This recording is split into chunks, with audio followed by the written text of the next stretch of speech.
Olá pessoal, nesse vídeo nós vamos resolver um problema de balanço de energia com reação química. O enunciado diz o seguinte: 1000 kmol de CO disponível a 500 Kelvin são queimados completamente com 20% de excesso de ar que está na temperatura de 300 Kelvin. Os gases de combustão saem da câmara a 600 Kelvin e pressão atmosférica. Calcule a taxa de energia térmica liberada no interior da câmara de combustão. Considere que o ar contenha 20% de O2 e 80% de N2 em base molar. Para fins de comparação, resolva esse problema de duas formas: utilizando a tabela entalpias de gases e utilizando a tabela dados de CP. Antes da gente entender onde que essas tabelas vão entrar na nossa resolução, é interessante a gente analisar primeiro o fluxograma do processo. Nós temos uma corrente de alimentação de CO a 500 Kelvin na vazão de 1000 kmol e nós temos essa corrente de ar a 300 Kelvin em uma vazão desconhecida, mas que nós temos condições de calcular utilizando a informação adicional que nos foi dada, essa quantidade de 20% de excesso de ar. O que isso significa? Significa que o ar é alimentado de tal forma que aqui dentro eu tenho 20% de excesso de O2 em relação à quantidade estequiométrica, ou seja, em relação à quantidade necessária para a gente consumir todo o CO alimentado por meio dessa reação. Tá bom? Na saída, a corrente está a 600 Kelvin e contém o CO2, que é o produto da reação de combustão, contém também oxigênio e nitrogênio.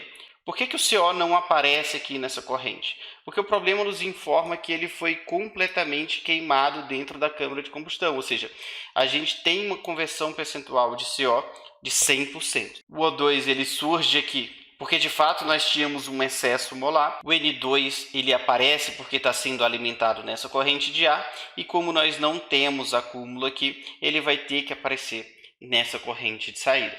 Será que dá para a gente determinar essas vazões que foram rotuladas aqui no nosso fluxograma?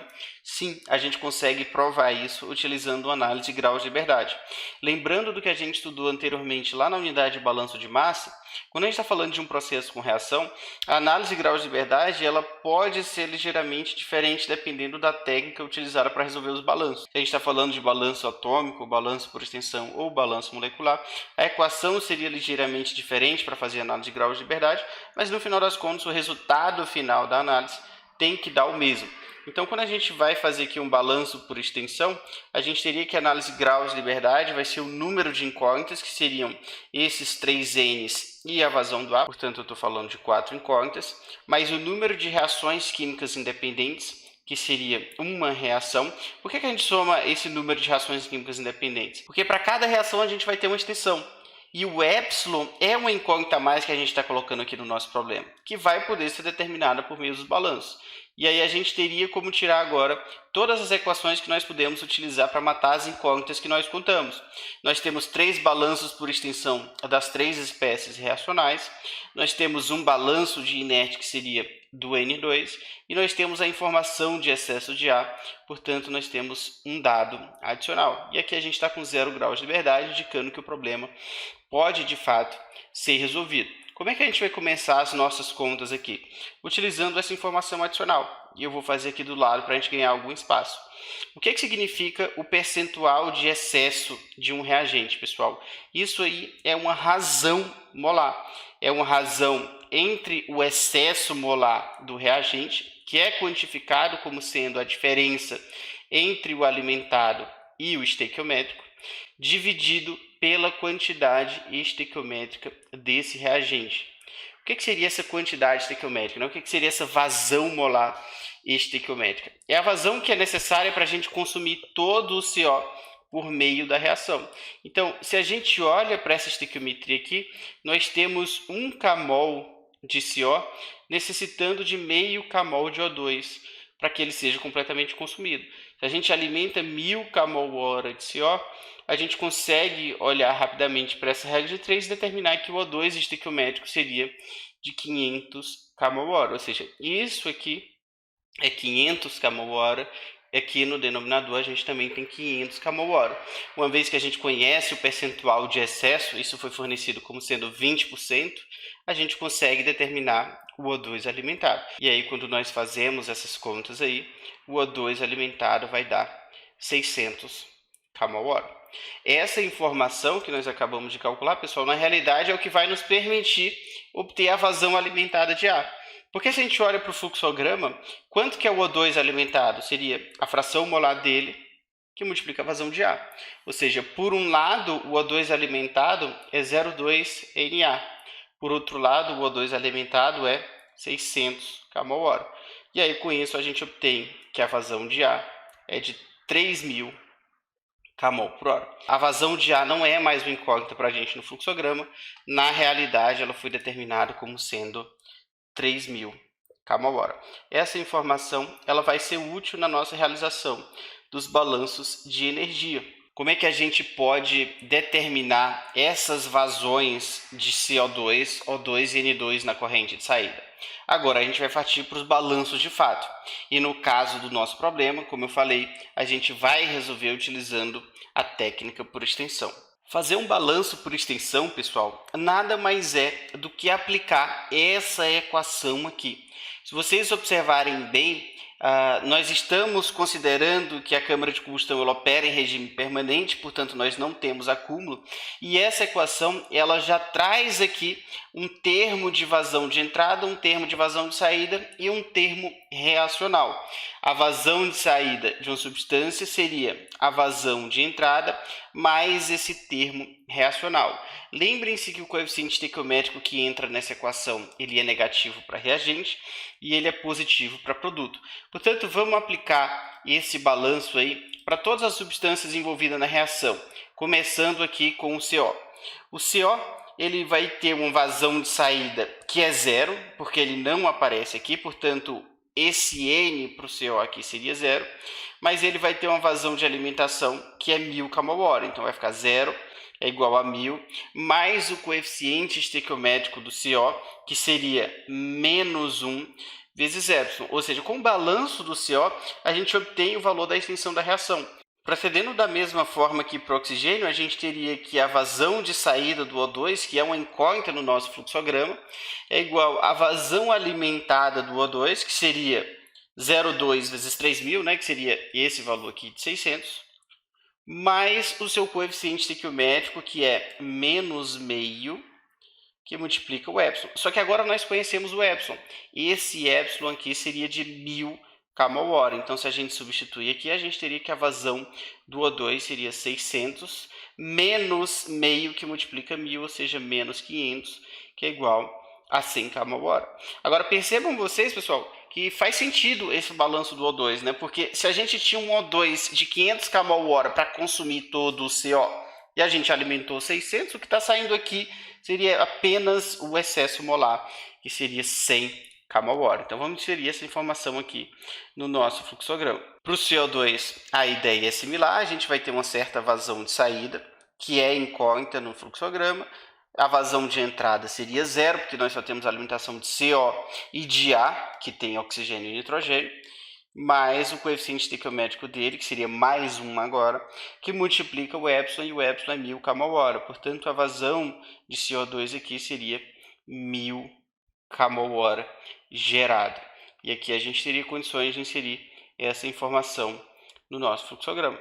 Finalmente, para o N2, pessoal, o N2 ele é um inerte, ele não participa da reação aí.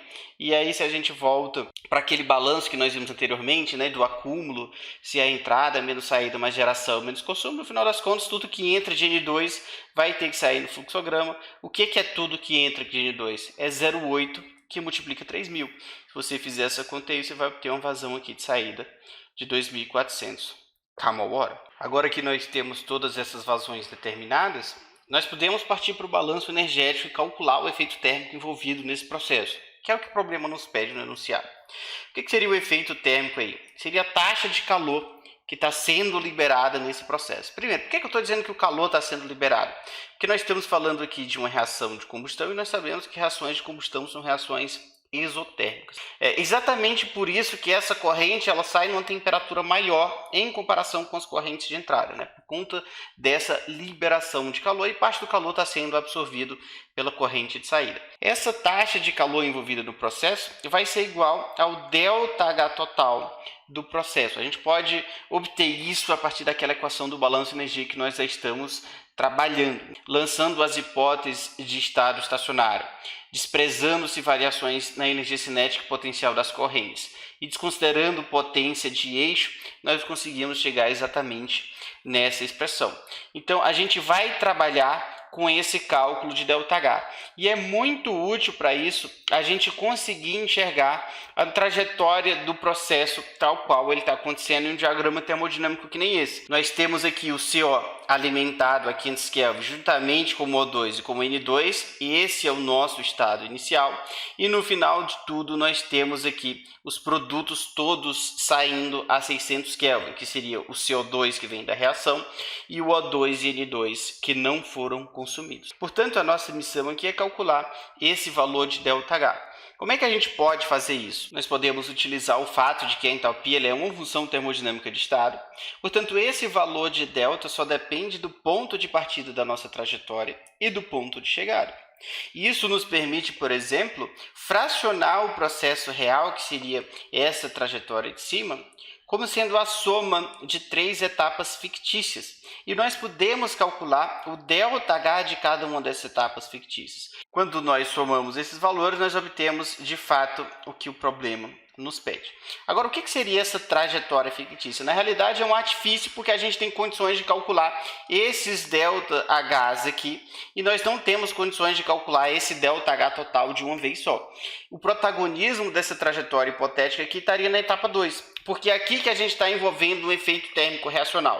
Como é que a gente calcula o ΔH associado a uma reação química? Como eu mostrei para vocês nos slides, seria o produto, extensão da reação, vezes o seu ΔH molar, que pode ser calculado utilizando uma tabela de dados termoquímicos. A nossa tabela de dados termoquímicos ela traz valores de calor padrão de formação a 25 graus Celsius. Portanto, nós precisamos tratar o nosso efeito térmico reacional aqui na temperatura de 25 graus Celsius, como vocês podem ver ilustrado aqui no nosso diagrama. O nitrogênio ele não participa da reação, mas nós estamos considerando que ele está aqui nessa etapa. Na realidade, ele vai estar inalterado desse ponto inicial da etapa 2 até o ponto final. É exatamente por conta do nosso efeito térmico reacional ser calculado a 25 graus Celsius que nós temos a etapa 1 e a etapa 3. Na etapa 1, nós estamos resfriando as substâncias que entram no fluxograma, quer dizer, o CO está a 500 Kelvin e os outros gases a 300, até a temperatura em que a reação ocorre na nossa trajetória hipotética, ou seja, até 25 graus Celsius. No final das contas, como a corrente sai a 600 Kelvin, nós precisamos adicionar essa etapa de aquecimento dessas substâncias aqui, partindo da temperatura fictícia da reação até a temperatura real da corrente de saída.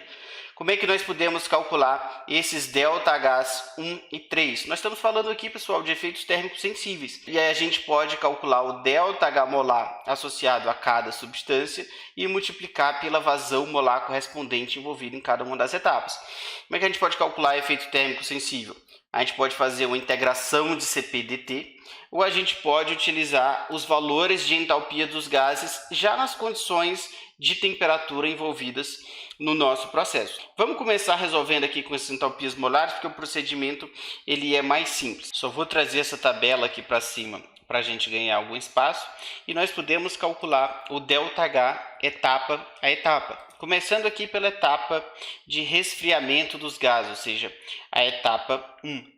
Se a gente faz substância por substância, a gente teria inicialmente para o CO que o ΔH molar associado ao resfriamento seria a sua entalpia final, ou seja, a sua entalpia na condição de 25 graus Celsius, que eu vou colocar aqui como um H298, menos a sua enthalpia na condição inicial da etapa, que seria a 500 Kelvin.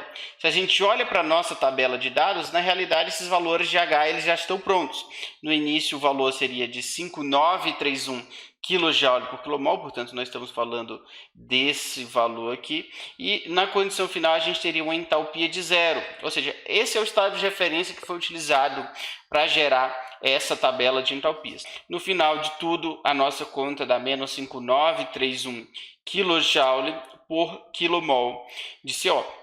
Agora percebam vocês que isso aqui é uma entalpia molar. Se a gente quiser passar por uma base extensiva, ou seja, a gente quiser um ΔH total do CO com unidades de kJ por hora, a gente pode multiplicar isso aqui pela vazão molar de CO que foi resfriada. E essa vazão molar seria de 1000 kmol/h. Então, quando a gente faz aqui 1000 kmol/h por menos 5,931 kJ por quilomol de CO, esse quilomol cancela com esse quilomol e, de fato, a nossa resposta está em kJ/h. Vamos deixar como sendo menos 5,931 vezes 10 elevado ao cubo kJ/h. Se a gente faz aqui para o O2, que também está sendo resfriado nessa etapa 1, a gente teria um ΔH molar, que seria a entalpia do O2 na condição de saída da etapa 1, portanto nós estamos falando do O2 a 25 graus Celsius, e o O2 aqui na condição de entrada, que seria um O2 a 300 Kelvin. Perceba que o O2 ele não está na mesma temperatura de CO. Né? O O2 está vindo do ar, que é um outro corrente, portanto, é o que justifica essa temperatura ser diferente. Se a gente olha os valores de entalpia aqui na tabela, a gente teria na condição final da etapa a entalpia do O2 é 0, na condição inicial a entalpia é de 54 kJ por quilomol, e esse ΔH molar vai ser 0 menos 54, portanto, nós estamos falando de menos 54 kJ por quilomol do O2. Quando a gente multiplica isso pela vazão do O2 que está sendo resfriada, a gente teria um ΔH total do O2 agora numa unidade de kJ por hora. E essa vazão do O2 que está sendo resfriada é o O2 que foi alimentado, portanto nós estamos falando aqui de 600 que multiplica menos 54. Se a gente fizer essa conta aí, o valor final seria de menos 32,4 vezes 10 elevado ao cubo kJ por hora. Para o N2 a ideia é exatamente a mesma, ele também está sendo resfriado nessa etapa 1 e nós temos que considerar o seu ΔH de resfriamento. Inicialmente nós calculamos o ΔH molar como sendo o H do N2 na condição de saída dessa etapa menos o H do N2 na condição de entrada. Nós estamos falando aqui de 0 menos 54, portanto é o mesmo valor, menos 54 kJ por quilomol de N2.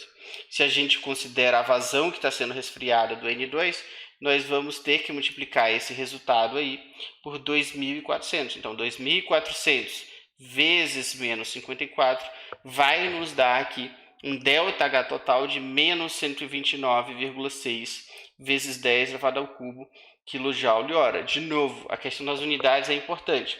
Isso aqui está em unidade kmol de N2 por hora, isso aqui está em kJ por kmol de N2. Então, isso cancela com isso, sobrando apenas a unidade que nós precisamos. Se nós somarmos esse ΔH total do resfriamento do CO com o ΔH total do resfriamento do O2 e do N2, nós estaremos calculando esse termo do nosso balanço energético, e aí a gente teria o ΔH total associado a essa etapa 1. Fazendo essa conta aí, nós vamos obter um valor, que eu vou destacar aqui em amarelo, de menos 6,093 vezes 10 elevado à sexta kJ/h. Então, é esse valor aqui que vai entrar na nossa conta do balanço energético ao final de tudo, tá bom, pessoal? Para calcular o ΔH da etapa 2, nós precisamos concentrar nesse termo da equação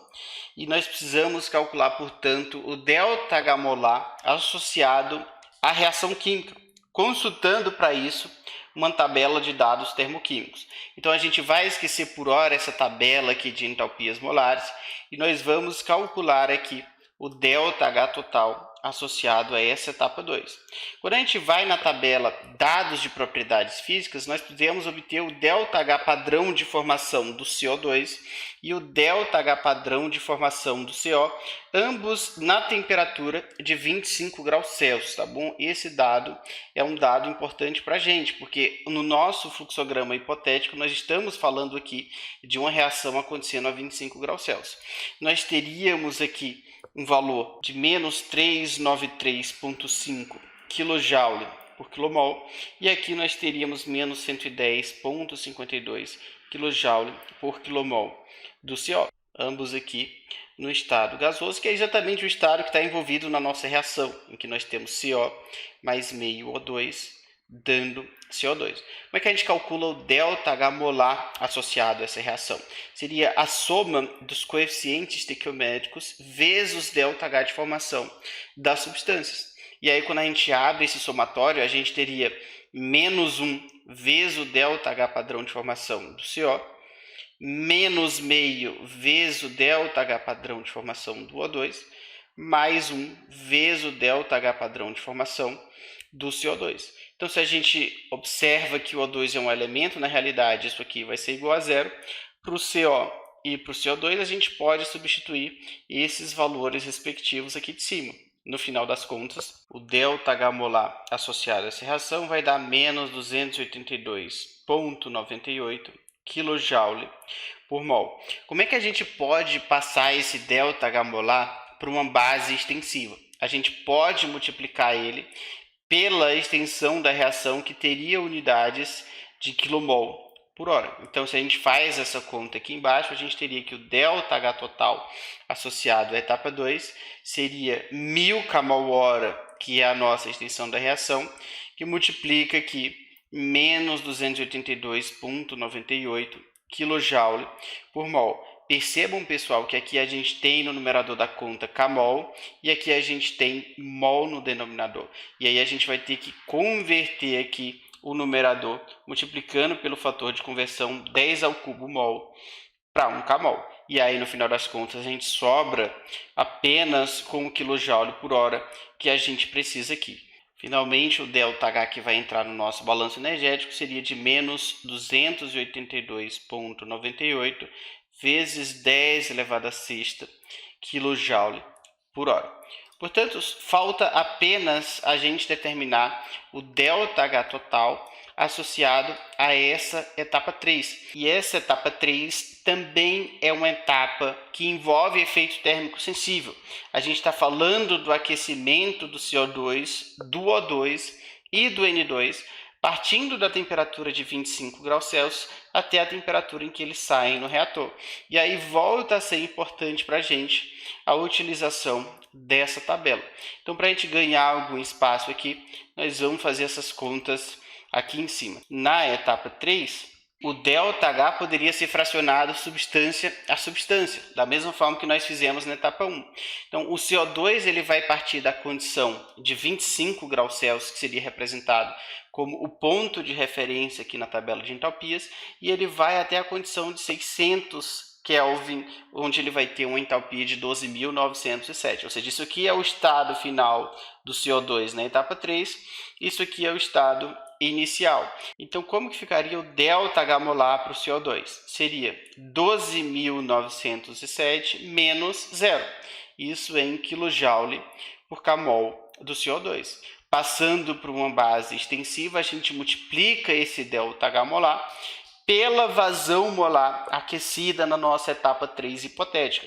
E essa vazão molar aquecida é justamente o CO2 que foi produzido na reação. Então, seria 1000 kmol/hora por 12.907 kJ por kmol, que dá 12.907 vezes 10 elevado ao cubo kJ por hora.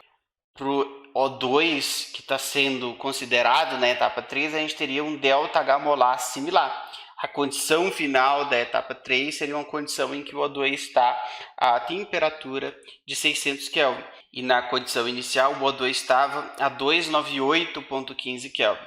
Então, quem que seria o ΔH molar do oxigênio aqui? Seria o final, 9.244, menos o inicial.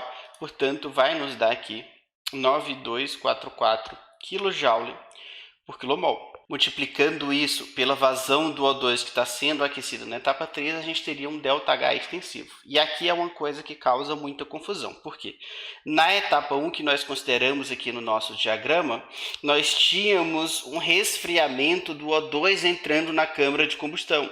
E por isso nós consideramos que a vazão resfriada tinha sido de 600 kmol/hora. Essa é a vazão que foi alimentada de O2 aqui. Seria multiplicar 0,2 por 3.000. Mas quando eu estou falando da etapa 3, se a gente enxerga no nosso diagrama termodinâmico, eu estou falando do O2 pós-reação química. Eu estou falando não mais de 600 kmol/hora de O2. Porque 500 kmol/hora de O2 já foram consumidos na reação.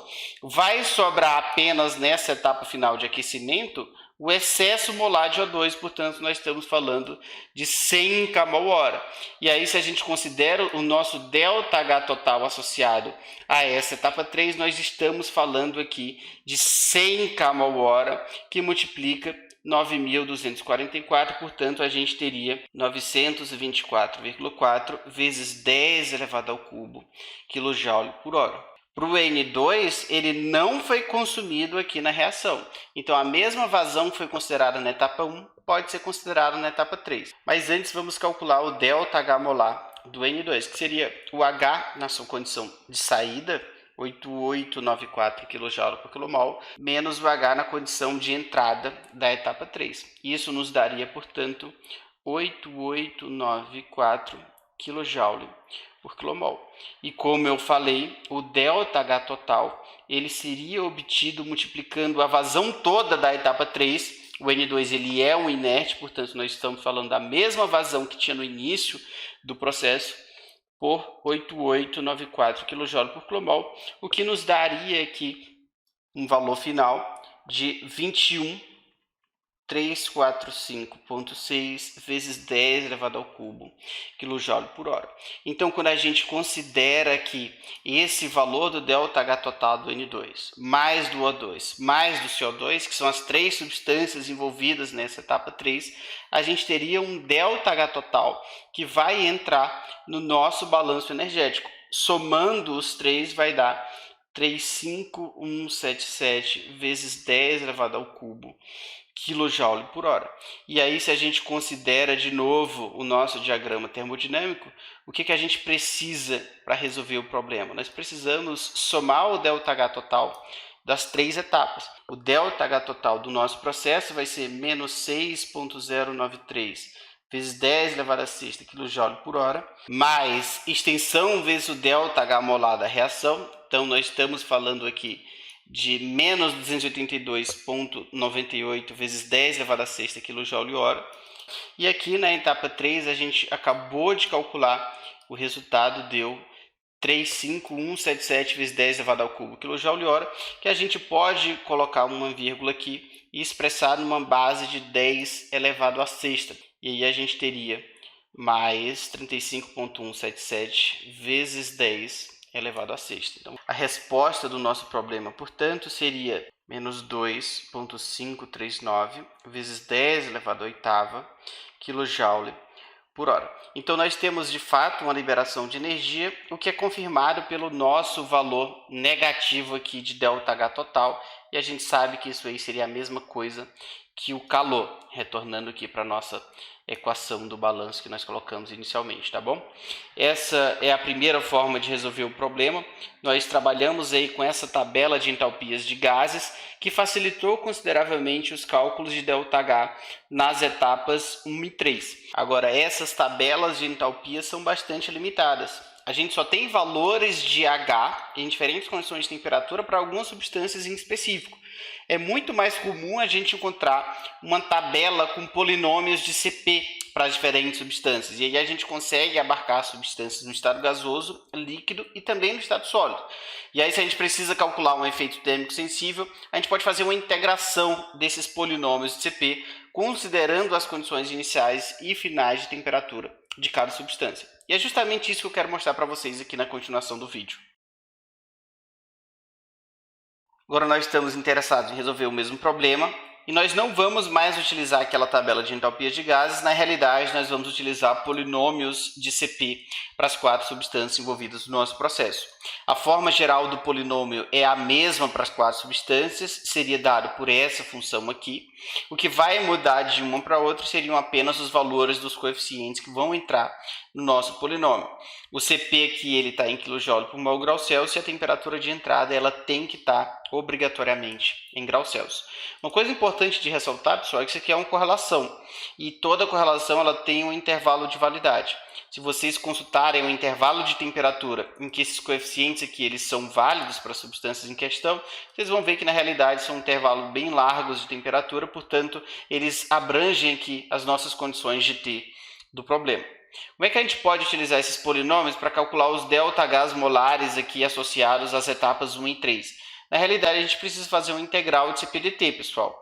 Se o polinômio é dado como essa função aqui, nós podemos quebrar em uma soma de 4 integrais, em que a gente teria uma integral de A dt, uma integral de BT dt, uma integral de CT2 dt e uma integral de dt3 dt, que quando somadas aqui nos dariam esse resultado da integração já pronto, tá? E aí, para calcular o ΔH total da etapa 1, a gente precisa primeiro entender qual é a vazão que a gente está resfriando na etapa 1, ou seja, estou falando aqui de vazões pré-reação química, 1000 kmol de CO, 600 kmol de O2 e 2400 kmol de N2, nessas condições de temperatura iniciais e finais, quando eu olho para essa etapa do nosso fluxograma. Percebam, pessoal, que o nosso polinômio de CP ele exige que a temperatura entre em Celsius, como eu falei para vocês. Então, a primeira coisa que a gente tem que fazer para calcular esse ΔH molar de cada substância é converter essas temperaturas para Celsius. Então, a gente pode fazer uma subtração aqui, menos 273,15, e arrastar a fórmula para baixo e para a direita também. Então, esses são os valores de temperatura que vão entrar aqui na nossa função da integral já resolvida. Quem seria o ΔH molar do CO? Seria eu aplicar essa equação aqui na nossa célula da planilha, pessoal. E aqui eu preciso ter o cuidado de perceber que na integração a gente entra com os valores de A, B, C e D. E na nossa tabela nós não temos esses valores tão prontos assim. Na realidade, a gente tem aqui múltiplos desses coeficientes. Aqui a gente teria 10 ao cubo A, 10 à quinta B, 10 à oitava C e 10 elevado a 12D. Então, quem que seria o nosso A que vai entrar na integral? Se 10 ao cubo A, no caso aqui para o CO, é igual a 28,95, vocês precisam perceber que o A é 28,95 vezes 10 elevado a menos 3. A mesma coisa para o B. O B do CO é 0,411 vezes 10 elevado a menos 5 e assim sucessivamente. Então, quando a gente coloca a nossa fórmula aqui, o nosso A que está na célula G13, na realidade, ele precisa ser dividido por 1000. E aí sim eu consigo multiplicar pela temperatura final do CO, que está aqui na célula F22, menos a temperatura inicial. E aí a gente prossegue aqui com os outros termos da nossa integral. A gente teria o B sobre 2, o B aqui na realidade é 10 à quinta B, portanto a gente vai dividir por 2 e vai dividir também por 10 elevado à quinta, multiplicando aqui a temperatura final ao quadrado, menos a temperatura inicial ao quadrado do CO. A mesma coisa aqui com o termo de C. A gente vai pegar esse valor aqui da célula I13, dividir isso por 3, que vem da integral, e dividir também por 10 elevado à oitava. E aí a gente ficaria agora com condições de multiplicar pela temperatura final ao cubo, menos a temperatura inicial ao cubo. E aqui, para finalizar, a gente teria D sobre 4, ou seja, isso aqui dividido por 4, dividido também por 10 elevado a 12. A gente precisa ter cuidado aqui com os parênteses. E aqui a gente ficaria agora com a temperatura final a quarta, menos a temperatura inicial a quarta. Então, o nosso resultado do ΔH molar é menos 5,9603. Se a gente quiser isso em kJ por hora, agora numa base extensiva, a gente pode multiplicar esse valor pela vazão, só que a vazão está em kmol/hora. E aí a gente precisa fazer a conversão multiplicando isso por 1000, passando a vazão para mol por hora.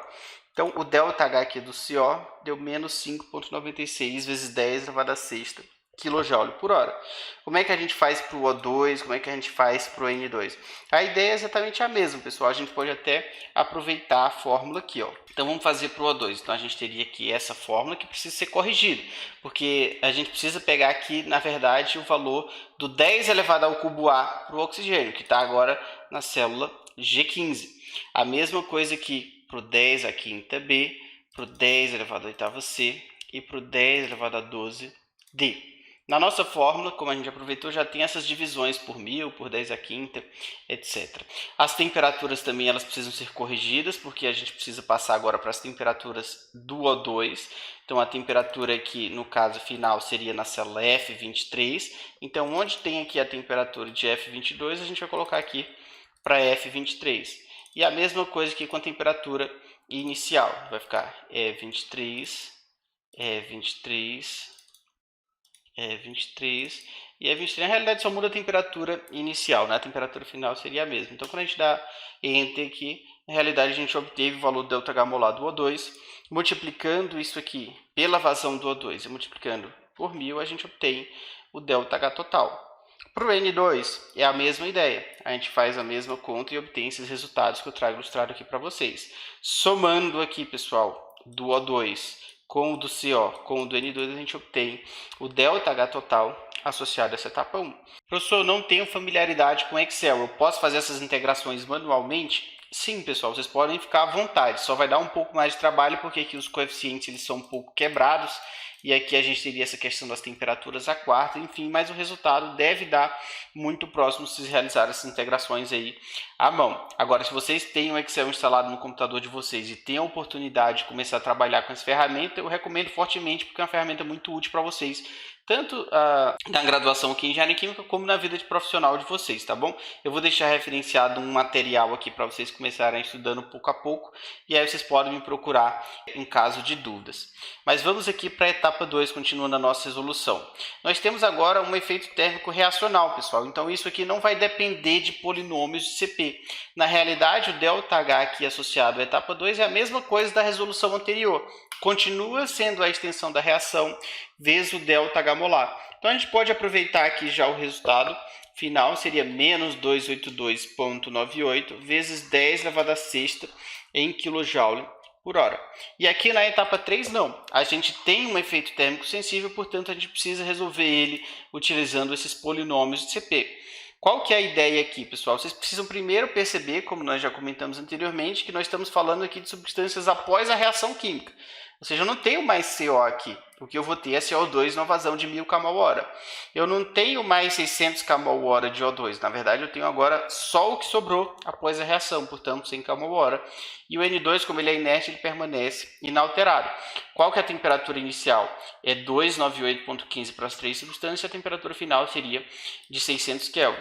Então, se a gente converter isso para Celsius, a gente obtém os resultados que eu trago aqui para vocês, e fazendo a integração da mesma forma que nós já trabalhamos anteriormente, seriam esses valores. Somando aqui do CO2 com o do O2 com o do N2, a gente obtém 3,52 vezes 10 elevado a sétima kJ/h. Quem que seria o nosso gabarito do problema?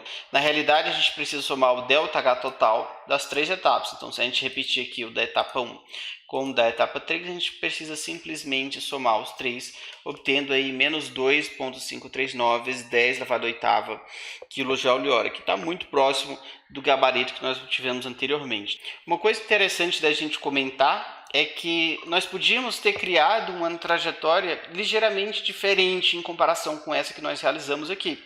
Por exemplo, nós resfriamos o N2 até 25 graus Celsius, depois nós aquecemos o N2 para 600 Kelvin. Mas, na verdade, nós não precisaríamos ter resfriado o N2, porque nós já sabemos que ele é um inerte. Na realidade, nós poderíamos ter desprezado o N2 nessa etapa de resfriamento e ter considerado apenas o aquecimento dele de 300 Kelvin para 600 Kelvin. O resultado, no final das contas, daria o mesmo, mas a gente livraria de uma integral nessa etapa 1, que só precisaria ter aquecido ele de 300 até 600. Mas eu deixo para vocês avaliar essa outra trajetória hipotética mexendo apenas aqui no N2, tá bom? A ideia que eu queria passar para vocês era essa, pessoal. Qualquer dúvida que vocês tenham tido aqui em alguma passagem, eu fico à disposição. Um abraço e até o próximo vídeo.